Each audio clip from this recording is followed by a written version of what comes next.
Dari bengkel kecil ke kontrak besar, versi 5.000 karakter. Gilang, pemuda 27 tahun dengan tangan yang selalu berlumur oli, sudah bertahun-tahun menjaga bengkel kecil peninggalan ayahnya. Bengkel itu berada di ujung gang sempit, berdinding kayu tua, dan beratap seng yang berbunyi setiap kali hujan turun. Di sana, Gilang menghabiskan hari-harinya, memperbaiki motor tetangga, mengelas knalpot, dan sesekali membetulkan mobil tua milik warga sekitar. Hidupnya berjalan datar, nyaris tanpa perubahan, sampai suatu sore ia memperbaiki mobil sedan seorang pelanggan yang sedang terburu-buru. Mobil itu mogok di tengah jalan, dan pelanggan tersebut merekam proses perbaikannya. Tangan Gilang bergerak cepat, cekatan, penuh pengalaman yang ia warisi dari ayahnya. Rekaman itu diunggah ke media sosial, dan tak ada yang menyangka videonya meledak.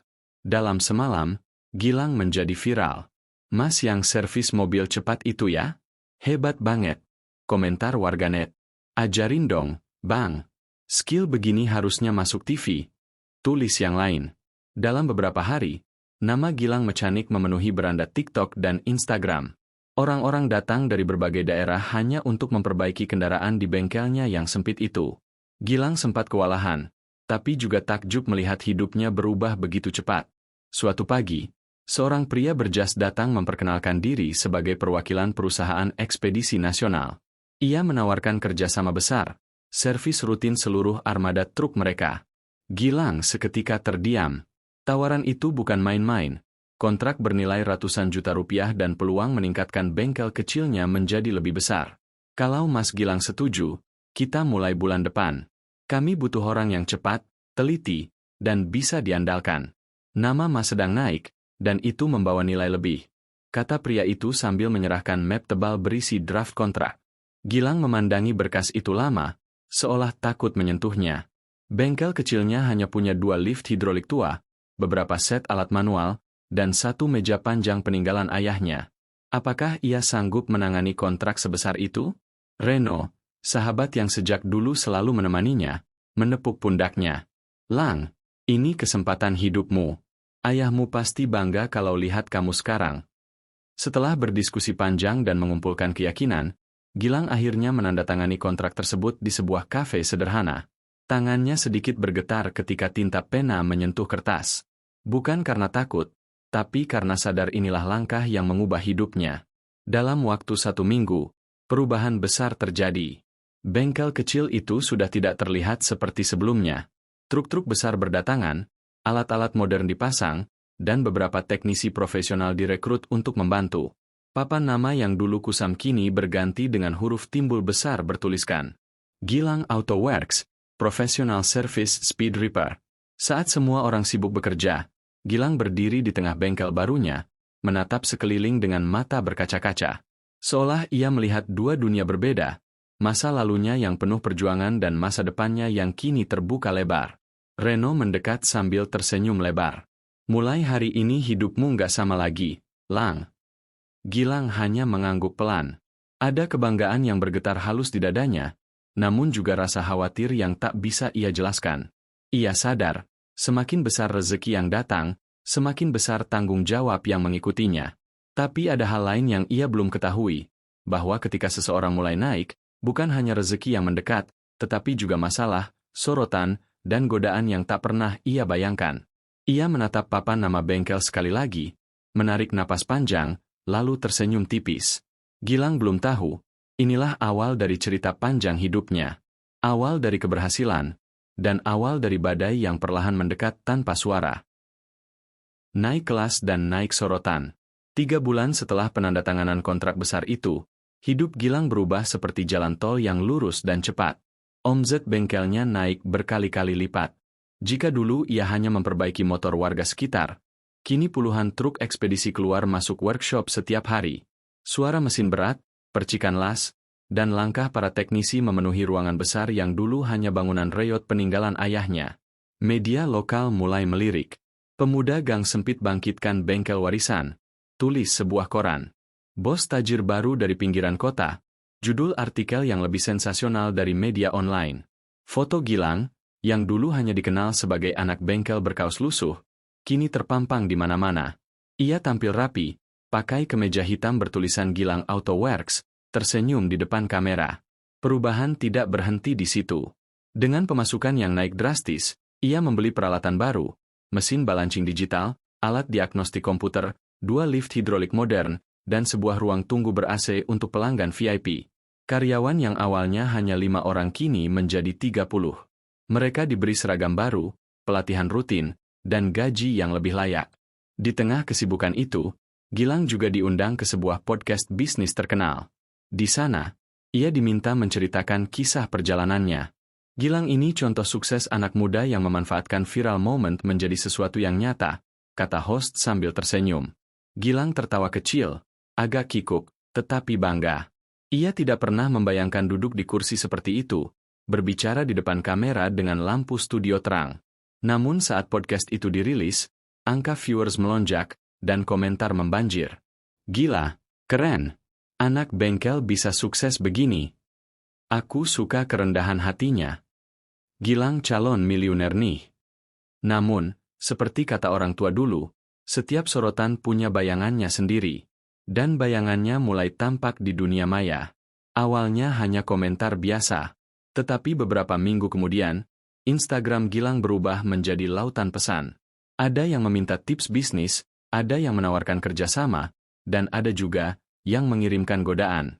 Perempuan-perempuan yang bahkan tidak ia kenal mulai mengirim pesan pribadi. Ada yang cantik, ada yang glamor, ada yang foto profilnya seperti selebgram. Pesan mereka bervariasi tapi intinya sama, ingin mengenal Gilang lebih dekat. Mas Gilang, kerjanya keren banget. Kapan aku boleh main ke bengkel? Hai bos viral, single nggak? Hi. Lang, kamu sekarang top banget. Who knows? Kita bisa kenal lebih dekat. Awalnya Gilang hanya tertawa. Ia pikir itu bagian dari popularitas. Tapi jumlah pesannya terus bertambah setiap hari, sampai-sampai ponselnya sering berbunyi tanpa henti. Beberapa perempuan bahkan mengirim foto-foto selfie yang terlalu menggoda.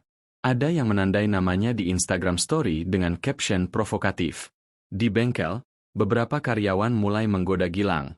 Bos kita sekarang selebritas TikTok ya? Siap-siap punya fans club nih. Gilang hanya tersenyum, berusaha tidak menunjukkan kegelisahannya. Padahal jauh di dalam hati, ia merasa tidak nyaman. Ia tahu godaan seperti ini tidak muncul saat ia masih miskin. Tidak ada yang mendekat saat ia bekerja sendirian di bengkel tua berpanas-panasan. Semua ini baru muncul ketika hidupnya naik kelas. Reno, sahabat yang selalu realistis, akhirnya angkat bicara. Sore itu, setelah semua karyawan pulang, Reno mendapati Gilang duduk sendirian di ruang kantor kecilnya, memandangi layar ponsel dengan wajah bingung. Apa lagi itu? Tanya Reno sambil meletakkan kopi di meja. DM lagi. Banyak banget. Ada yang ngajak ketemu, ada yang bilang mau belajar mesin padahal nggak ngerti apa-apa. Reno duduk di kursi seberang dan menatap Gilang lama, seolah mempertimbangkan kalimat yang tepat. Lang, denger ya. Suaranya pelan, tapi tegas. Rezeki naik itu bagus, tapi godaan ikut naik. Dan bukan cuma godaan duit atau kerjaan, yang paling bahaya itu godaan manusia. Gilang menghela napas panjang. Aku belum terbiasa, nomor. Kayaknya hidupku berubah lebih cepat dari yang bisa kupahami. Reno menepuk bahunya. Kau tetap Gilang yang aku kenal. Cuma sekarang dunia melihatmu berbeda. Dan tidak semua yang mendekat itu tulus. Kata-kata itu menggantung di udara, memenuhi ruang kecil itu dengan kenyataan yang sulit ditelan. Bahwa ketika seseorang naik kelas, tidak semua orang akan mendekat untuk alasan yang baik. Dan Gilang mulai menyadari, sorotan bukan hanya membawa pujian, tetapi juga membawa masalah yang belum pernah ia bayangkan sebelumnya. Pertemuan tak terduga. Sore itu, bengkel Gilang sedang tidak terlalu ramai. Beberapa truk sudah selesai diperbaiki, dan teknisi yang lain sedang merapikan peralatan. Udara berbau oli dan besi panas, khas bengkel besar, bercampur dengan suara alat-alat yang disusun kembali ke rak. Di tengah aktivitas itu, sebuah mobil sedan putih berhenti perlahan di depan bengkel.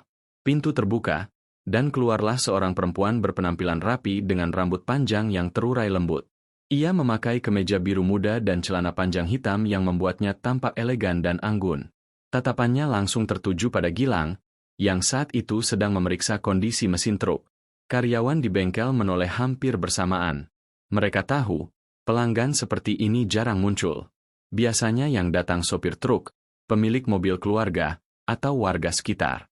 Bukan seseorang yang tampak seperti model majalah otomotif. Perempuan itu berjalan mendekat sambil tersenyum ramah. "Permisi, ini bener bengkel Mas Gilang ya?" Suaranya lembut, tapi jelas ingin menarik perhatian. Gilang menoleh, agak terkejut melihat tamu berbeda dari biasanya. Ia buru-buru membersihkan tangannya dengan kain lap, lalu berjalan mendekat.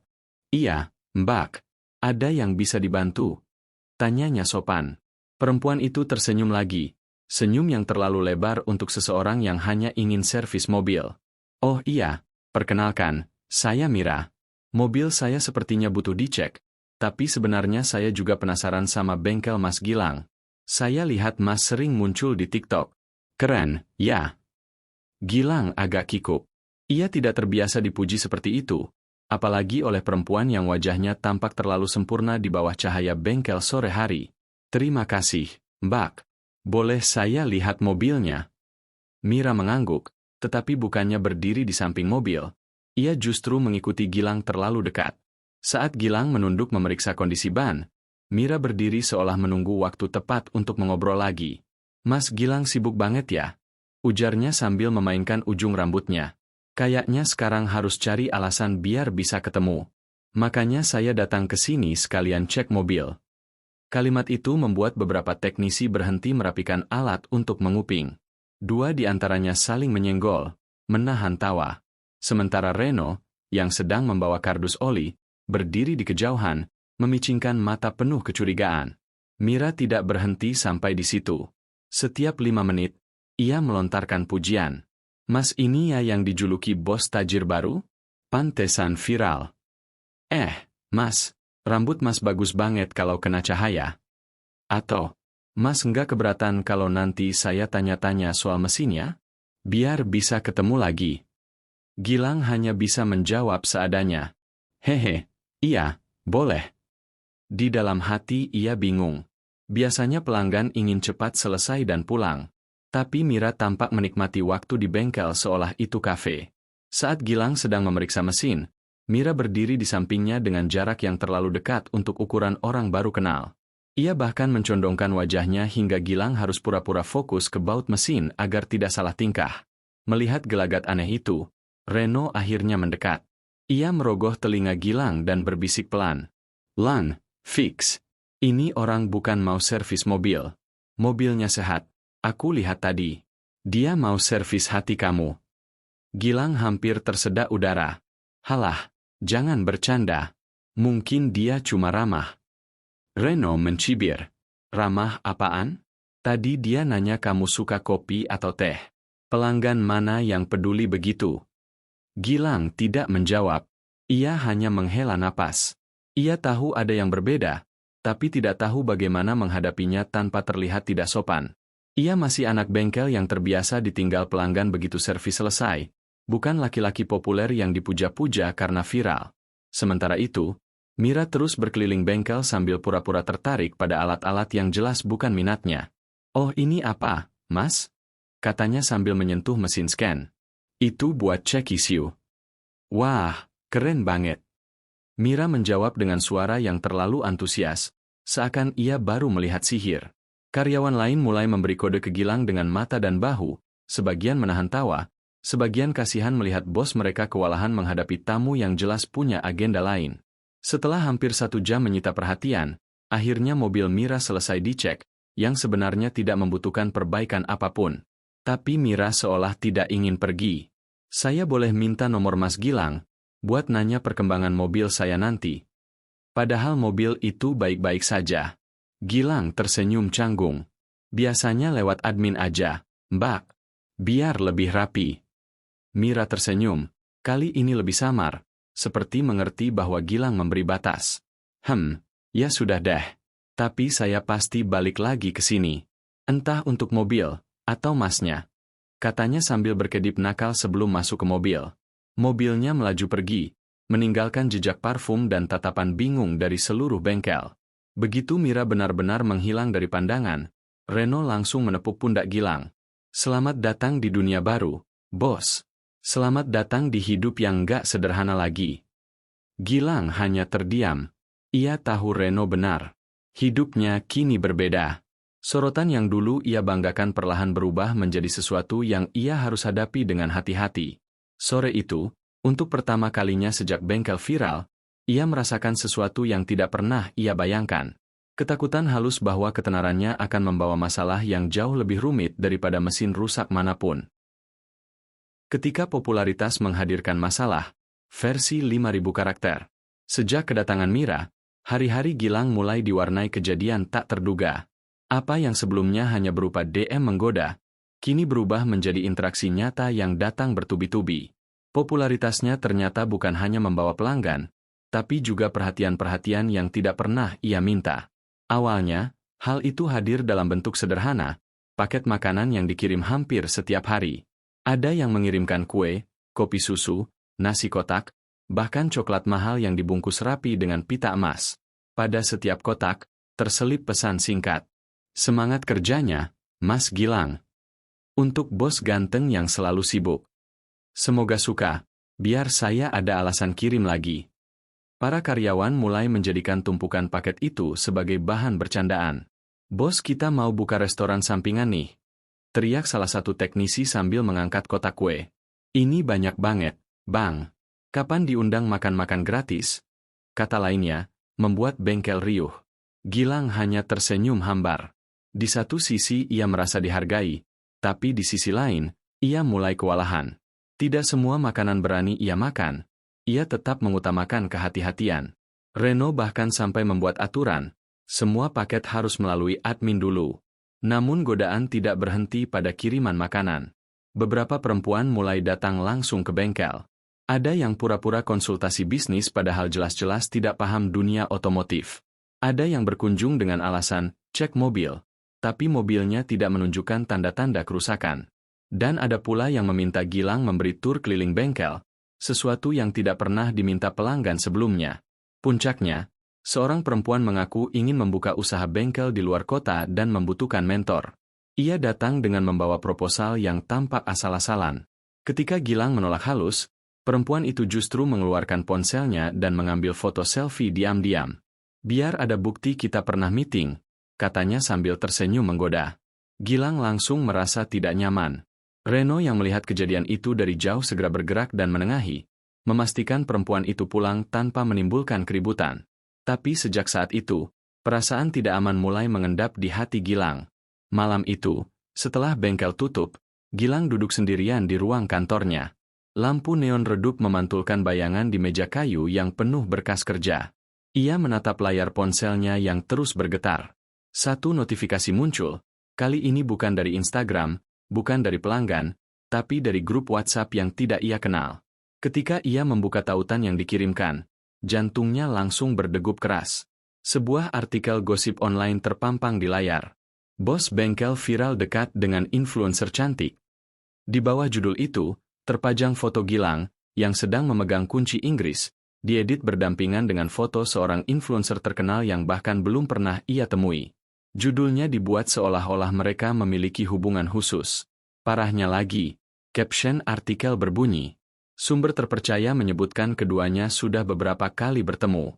Apakah ini awal dari hubungan baru di dunia otomotif dan hiburan? Gilang menatap layar ponselnya tak percaya. Apa-apaan ini? Gumamnya lirih. Dalam beberapa menit, artikel itu menyebar cepat. Grup alumni sekolahnya membicarakan, pelanggan bengkel mengirimkan tangkapan layar, bahkan beberapa teman lama mulai bertanya, beneran, Lang? Atau, wah, sekarang mantap kali ya. Namun dampak terburuknya bukan pada lingkaran sosialnya, melainkan pada bisnisnya. Keesokan paginya, perwakilan perusahaan ekspedisi mengirim pesan formal. Pak Gilang, kami melihat beberapa pemberitaan tidak menyenangkan yang melibatkan nama Anda. Kami ingin memastikan bahwa profesionalisme dalam kerja sama tetap terjaga. Kami akan menjadwalkan pertemuan untuk klarifikasi. Begitu membaca pesan itu, kepala Gilang terasa berat. Semua yang ia bangun dengan kerja keras tampak terancam hanya karena gosip yang tidak berdasar. Reno datang ke kantor, melihat wajah Gilang yang murung. Ada apa lagi, Lang? Tanyanya. Gilang menyerahkan ponsel tanpa berkata apa-apa. Reno membaca artikel gosip itu, wajahnya langsung kusut. Ini parah sih, sekarang sampai bawa-bawa influencer. Reno menarik kursi dan duduk di depan Gilang. Orang-orang itu nggak peduli kebenaran. Yang penting mereka punya berita buat dijual. Gilang mengusap wajahnya dengan kedua tangan. Aku cuma ingin kerja. Tapi kenapa rasanya makin ribet, no? Reno menatapnya dengan serius. Karena popularitas itu bukan cuma cahaya, Lang. Ada panasnya, ada silau yang membutakan. Dan ada bayangannya yang selalu mengikut. Gilang terdiam lama. Dulu, ia hanya seorang mekanik yang memikirkan baut, oli, dan mesin. Kini ia harus memikirkan reputasi, gosip, bahkan berita yang dibuat-buat. Dan yang paling menakutkan, popularitas itu datang tiba-tiba, tanpa ia minta, dan tanpa ia punya kendali penuh atasnya. Untuk pertama kalinya, ia merasa kehilangan sebagian dari dirinya. Dan ia mulai mempertanyakan, apakah harga dari ketenaran ini sepadan? Sahabat yang mengingatkan. Reno akhirnya bicara serius. Tidak seperti biasanya ia bercanda atau meledek Gilang. Kali ini nada suaranya berat, seakan sudah lama menahan sesuatu. Lang, lu harus bikin batas, ucapnya sambil menatap lurus. Lu bukan cuma anak bengkel lagi. Lu pemimpin puluhan karyawan, asetnya miliaran. Lu harus jaga diri. Gilang menghela napas panjang. Di hadapannya, meja kerjanya penuh proposal, laporan keuangan, dan undangan kolaborasi. Semua itu dulu hanya mimpi saat ia masih tidur di lantai bengkel kecil, ditemani suara kompresor tua dan bau oli yang tak pernah hilang. Tapi kini hidupnya berubah terlalu cepat. Popularitasnya melonjak setelah bisnis detailing mobilnya viral dan masuk liputan media. Orderan banjir, karyawan bertambah, dan ia mulai dikenal orang-orang yang dulu tak pernah memandangnya. Lu pikir gue nggak ngerti? Gilang akhirnya menjawab, suara rendah. Gue cuma nggak enak nolak orang. Banyak yang dateng katanya pengen kerjasama, pengen belajar, pengen bantu. Padahal ujung-ujungnya, minta sesuatu. Reno mengangguk. Gue tahu. Tapi lu harus bedain mana yang tulus, mana yang modus. Gue lihat sendiri beberapa yang datang cuma manfaatin lu. Ada yang pura-pura butuh bantuan, padahal pengin deket karena lu lagi naik daun. Ada yang nongol cuma buat numpang nama. Dan lu terlalu baik buat nyadar cepat. Kata-kata itu menampar Gilang lebih keras dari yang ia kira. Selama beberapa bulan terakhir, ia memang sering merasa capek secara emosional. Ada yang meminjam uang tak kembali, ada yang datang mendadak minta proyek, ada yang pura-pura jadi klien tapi ujungnya flirting. Semuanya membuat hidupnya kacau. Sampai-sampai ia sering pulang malam hanya untuk duduk di mobil beberapa menit, mencoba mengatur napas. Gue cuma takut satu hal, Lang, lanjut Reno. Lu udah punya banyak tanggung jawab. Bisnis lu gede, orang lu puluhan. Kalau lu jatuh gara-gara satu masalah pribadi, efeknya bukan cuma ke lu, ke semua orang. Gilang tertunduk. Kata-kata itu benar. Bisnisnya berkembang bukan hanya karena kerja kerasnya, tapi karena usaha dan loyalitas banyak orang, mekanik yang bekerja sampai larut, admin yang rela lembur, teknisi yang selalu jaga kualitas, dan karyawan lama yang setia sejak masih di bengkel sempit. Ia tidak boleh sembrono. Jadi lu saranin apa? Tanya Gilang akhirnya, pelan. Lu harus bikin batas, jawab Reno tegas. Batas antara pekerjaan dan kehidupan pribadi. Batas antara pemimpin dan teman. Batas yang bikin orang mikir dua kali sebelum ngelakuin modus. Gilang terdiam lama.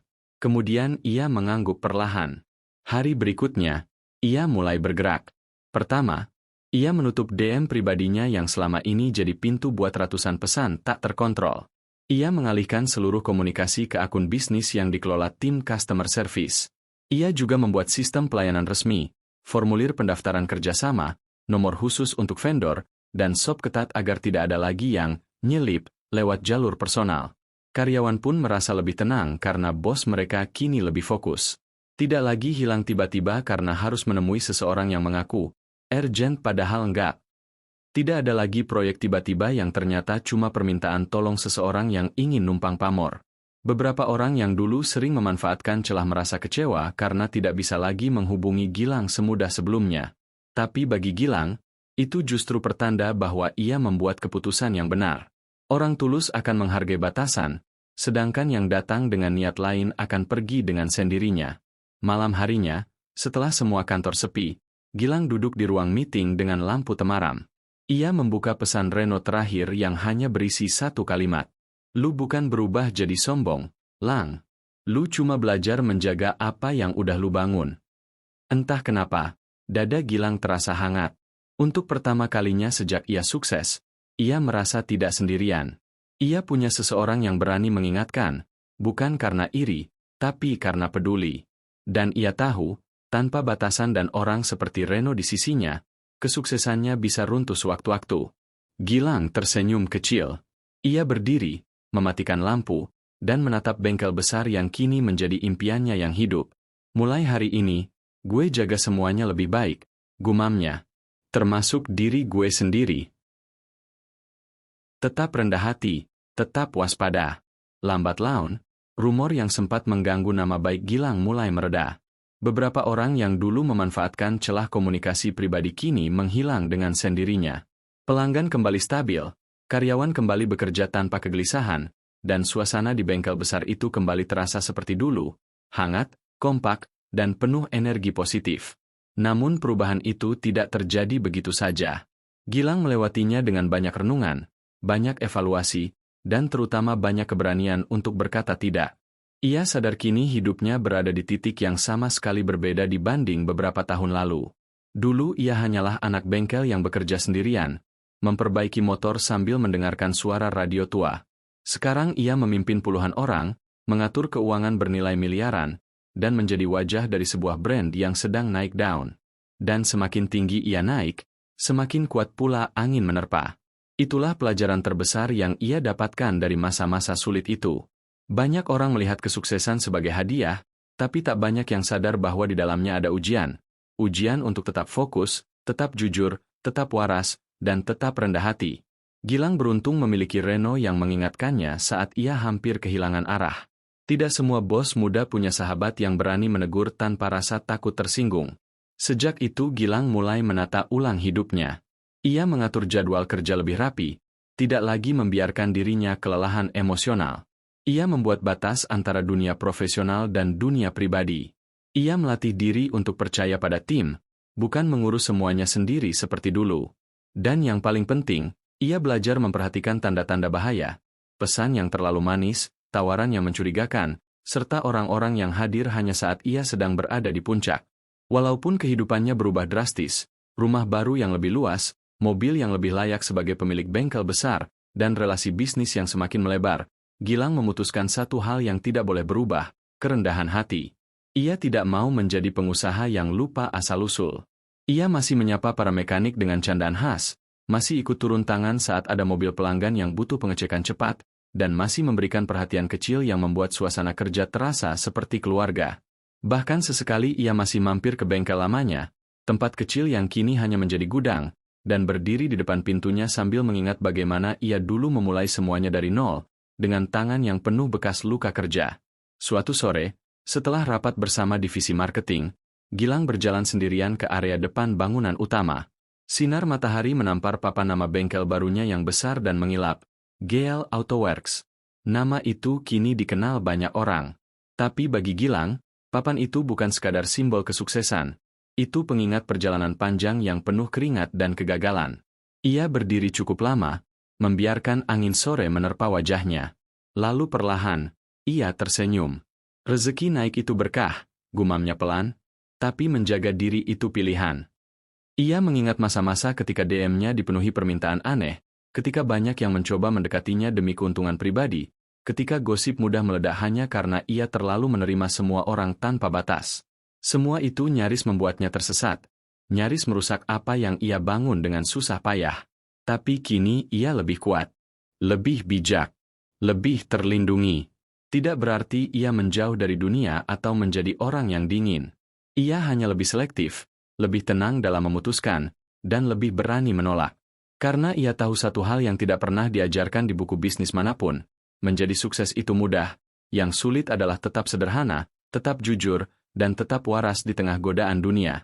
Dan sebagai Bos tajir baru, sebutan yang kadang membuatnya geli, Gilang memilih jalannya sendiri.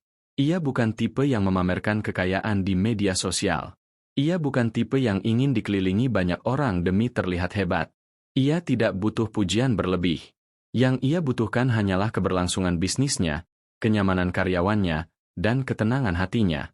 Hari itu, ketika cahaya sore mulai memudar, Gilang menepuk pundaknya sendiri perlahan, sebuah gestur kecil yang menandakan ia siap melangkah lebih jauh.